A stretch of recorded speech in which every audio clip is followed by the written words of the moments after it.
Software Tejaswini కేసులో మరో twist చోటు చేసుకుంది. తేజస్విని ఉంటున్న బిల్డింగ్ పై అనుమానాలు వ్యక్తమవుతూ ఉన్నాయి. సెకండ్ ఫ్లోర్లో అసాంఘిక కార్యకలాపాలు జరుగుతున్నాయా అంటే as of now biggest question mark. ఎందుకు ఈ మాటకు అనుమానం బలం చేకూరుతోందంటే యాప్ల ద్వారా గదులు బుక్ చేసుకునేవారు అంటూ ఉన్నారు స్థానికులు. రోజు కొత్త వ్యక్తులు బిల్డింగ్కు వచ్చేవారు అని చెప్తున్నారు కాలనీ వాసులు. రాత్రి వేళ తరచూ ఫుడ్ డెలివరీలు వచ్చేవంటూ వెల్లడిస్తూ ఉన్నారు.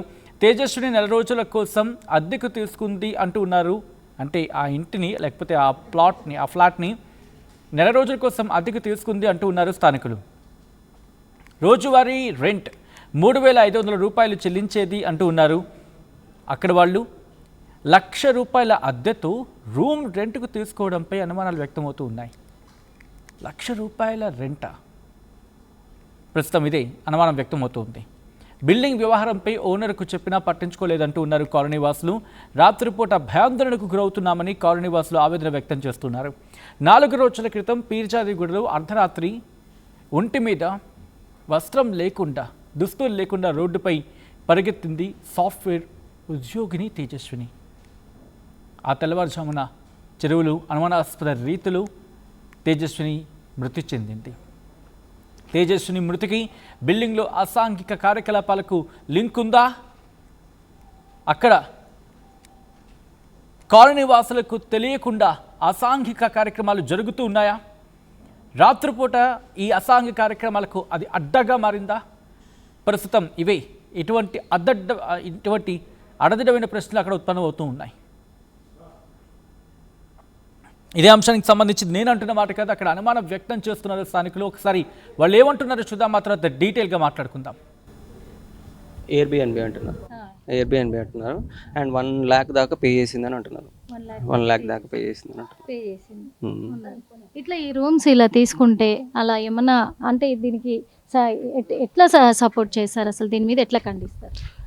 యాక్చువల్గా ఇట్లాంటి ఏరియాలో అట్లా పర్మిషన్స్ ఉన్నాయో లేదో తెలియదు, కానీ ఫస్ట్ థింగ్ అయితే న్యూసెన్స్ కేసు. బికాజ్ మేము కూడా రెంటల్స్ కాబట్టి ఇప్పుడు మాకు లేడీస్ ఉంటారు, వాళ్ళందరూ ప్రాబ్లం అవుతుంది కాబట్టి ఇప్పుడు ఆ బిల్డింగ్లో ఉన్న వాళ్ళు రికార్డ్ చేద్దాం అనుకుంటారు లేదు, కానీ మాకైతే ఐడియా వస్తుంది. మాకు పీస్ఫుల్నెస్ లేదు. యాక్చువల్లీ నాకు ఈ విండోనే పడుకునేటుంది, ఈ నుంచి డైరెక్ట్ ఆ విండోనే కనిపిస్తుంటుంది నైట్ టైం. నాకు నిద్ర లేకుండా అవుతుంది.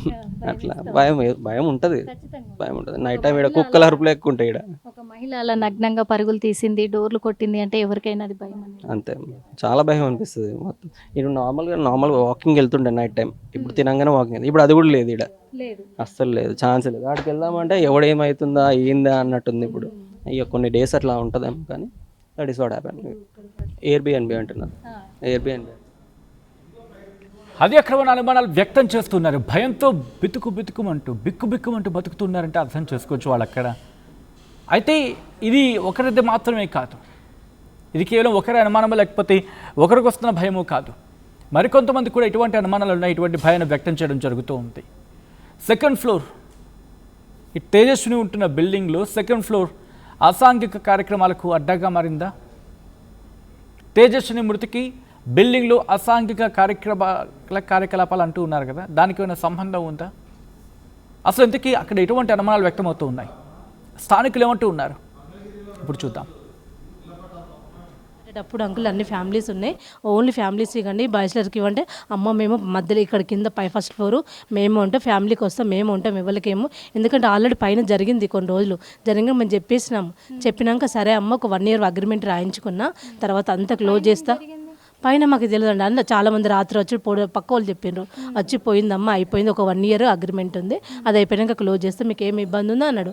మళ్ళీ ఏదో విధిగా జరుగుతుందని పక్క వాళ్ళందరూ చెప్తారు. అట్లా యాప్ల ద్వారా రూమ్లు ఇచ్చి ఎవరికి పడితే వాళ్ళకి ఇట్లా ఇస్తూ ఉంటే, ఎక్కడి నుంచో వచ్చిన వాళ్ళు ఇలాంటివి చేస్తూ ఉంటే కాలనీకి కానీ ఫ్యామిలీస్కి కానీ ఎలా మేమండి ఆ రోజు రాత్రి ఫ్రైడే రోజు నిద్ర లేదు, శనివారం నిద్ర లేదు, సండే నిద్ర లేదు. అందరు భయపడకుండా ఎట్లా కూర్చున్నారు తెలుసా? ఇంట్లో అప్పుడప్పుడు వాళ్ళు పని మీద బయటకు వెళ్తారు, లేట్ వస్తారు. ఎంతవరకు కరెక్ట్? చాలా మంది కంప్లీట్ 20 మంది రెడీ ఉన్నారండి అంకుల్ మీద చెప్పడానికి. అంకుల్ అది కరెక్ట్ కాదంటే చూస్తా అంటేనే రియాక్షన్ తీసుకోవట్లేదు.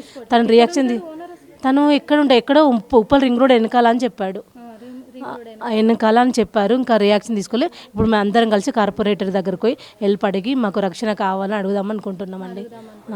సతీష్ గారు, తర్వాత అంజలి ఏరియాలో ఇక్కడ మొత్తం కూడా ఇలాంటి రూమ్స్ ఎవరెవరు ఇస్తున్నారు ఏంటి అని చెప్పేసి కూడా పోలీసులు ఏమైనా ఎంక్వైరీ చేయాలి అని చెప్పేసి ఏమైనా వాళ్ళు అడిగినంటే పోలీసులు, అమ్మ మీరు ఇన్ని రోజులు ఏం చేస్తారు, ఇంత తెలిసినప్పుడు ఇంత ఇష్యూ వచ్చాక ఎందుకున్నారు, అప్పుడు ఇవ్వచ్చు కదా అంటే అప్పుడు ఇద్దాం అనుకున్నా అండి. ఓనర్స్ మాకు కొన్ని రోజులు టైం అడిగారు, అందుకే ఇన్ని రోజులు ఓపిక పట్టినామండి. ఇప్పుడు ఇంకా పెద్ద ఇష్యూ అయింది కాబట్టి మేము అందరం సిద్ధంగా ఉన్నాయి ఇవ్వడానికి అని చెప్పారు. అంకుల్ ఇల్లు కట్టేటప్పుడు రెడ్డి అంశానికి సంబంధించి పూర్తి సమాచారం అందించేందుకు మా ప్రతినిధి నిర్మల సిద్ధంగా ఉన్నారు. ఫ్రమ్ ద బిగినింగ్ ఈ కేసుని ట్రేస్ చేస్తున్నారు, ట్రాక్ చేస్తూ ఉన్నారు అండ్ అక్కడ వాళ్ళతో మాట్లాడారు కూడా. సో వాళ్ళ అనుమానం వ్యక్తం చేస్తూ ఉన్నారు. మా ప్రతినిధి నిర్మల అప్డేట్స్ అందించేందుకు ఫోన్లో సిద్ధంగా ఉన్నారు. నిర్మల, ఇటు చాలామంది అనుమానం వ్యక్తం చేయడం జరుగుతోంది. ఆ ఊరి వాళ్ళు లేకపోతే ఆ ప్రాంతం వాళ్ళు, మరి ముఖ్యంగా బిల్డింగ్ వాసులు అనుమానం వ్యక్తం చేస్తూ ఉన్నారు. సో అనుమానం వ్యక్తం చేస్తున్నట్టుగా అనుమానానికి బలం చేకూర్చేటట్టుగా ఏమైనా ఎవిడెన్స్, కాంక్రీట్ ఎవిడెన్స్ దొరికిందా? పోలీసుల ఇన్వెస్టిగేషన్లో అదేమైనా కీలకం కాబోతూ ఉందా? ఇప్పటి వరకు అయితే ఎటువంటి ఎవిడెన్స్ దొరకలేదు సచిన్. ఎందుకంటే ఇక్కడ సిఐ వాళ్ళని కూడా మనం అడిగే ప్రయత్నం చేశాము. అడిగినప్పుడు కూడా కేవలము ఆ అమ్మాయి మెంటల్ కండిషన్ బాగలేకనే ఒక హోబియాతో ఇలాంటి ఘటనకు పాల్పడింది అని చెప్పేసి కూడా వాళ్ళు క్లియర్ గా చెప్పేస్తూ ఉన్నారు. కానీ అక్కడ స్థానికులు మాత్రము చాలా అనుమానాలు వ్యక్తం చేస్తూ ఉన్నారు. ఎందుకంటే గత కొన్ని నెలలుగా కూడా ఓనర్ కి మేము హెచ్చరించాము, ఈ యాప్ లో కేవలము ఒక నెల రోజులు మాత్రమే ఇది బుక్ చేసుకోవడానికి ఉంటుంది, నెల తర్వాత మళ్ళీ రీబుకింగ్ చేసుకోవాల్సి ఉంటుంది. కాబట్టి ఇలా ఇవ్వద్దు రూమ్ లో అని చెప్పేసి కూడా మేము చెప్పడం కూడా జరిగింది. హెచ్చరించాం కూడా చాలా సార్లు. కొంతమందికి బ్యాచిలర్స్ కి ఇస్తా వచ్చారు. అది సెకండ్ ఫ్లోర్, పైన థర్డ్ ఫ్లోర్ లో పెంట్ హౌస్, ఈ రెండు కూడా. ఆ రెండు ఇళ్ళకి సపరేట్ మీటర్ కూడా డోర్ కి ఫిక్స్ చేయడం కూడా జరిగింది. దాన్ని కూడా మనము విజువల్ రూపంలో తీసుకోవడం కూడా జరిగింది. అయితే వాళ్ళు కూడా అదే చెప్తూ ఉన్నారు, అలా మీటర్లు కూడా ఫిక్స్ చేసి పెట్టేసి ఇలా ఇస్తా ఉన్నారు. ఈసారి మాత్రం మరి తల్లి కూతురుకే కదా ఇచ్చారు, ఏం ప్రాబ్లం ఉండదులే అని చెప్పేసి మేము అనుకున్నాము. కానీ ఇంత పెద్ద సమస్య వస్తుంది అని మేము అనుకోలేదు. ఇలాంటిది అక్కడ మరి వీళ్ళు సపరేట్ గా ఇట్లా యాప్ ద్వారా ఇవ్వడము అనేది నెలకొకరు వస్తా ఉంటే పోతా ఉంటే మాకు చాలా ఇబ్బందిగా ఉంది. అలాగే స్విగ్గీ నుంచి, జొమాటో నుంచి కూడా ఫుడ్ సప్లై అవుతా ఉంటది వీళ్ళది. అది కూడా ఓనరే పే చేస్తాడు ఫుడ్ బిల్లు కూడా అనేది మాకు వచ్చిన సమాచారము. ఇది మాకు ఏమాత్రం కూడా మేము సహించలేకపోతున్నాము. ఎందుకంటే ఈ రోజు ఇంత పెద్ద ఘటన జరిగింది అని అంటే లోపల ఏదో జరుగుతుంది అని అనుమానాలు అయితే మాకు వ్యక్తం అవుతున్నాయి అని చెప్పేసి స్థానికులు చెప్తున్నమాట.